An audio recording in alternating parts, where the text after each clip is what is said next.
আমি বরং মনে করি আপনারা আপনাদের পার্টি রিঅর্গানাইজ করেন। এই পার্টির অনেক অবদান আছে বাংলাদেশে, এটা আমরা ডিনাই করতে পারি না।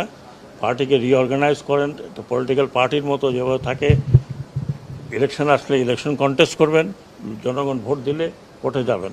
আজকে আমরা অনেক উপদেষ্টা দেখেছি খুনিদেরকে পুনর্বাসন করার বক্তব্য দিতে। আমরা সেই সব উপদেষ্টাদেরকে মনে করিয়ে দিতে চাই, ছাত্র জনতার অভ্যুত্থানের মধ্য দিয়ে আপনি উপদেষ্টা হয়েছেন।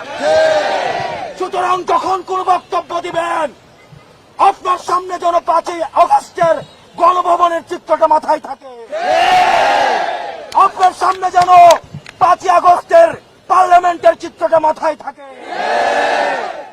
যারা স্বৈরাচারকে পুনর্বাসন করতে চায়, যারা খুনি হাসিনাকে পুনর্বাসনের মতো বক্তব্য দিতে চায়, আমরা ছাত্র জনতা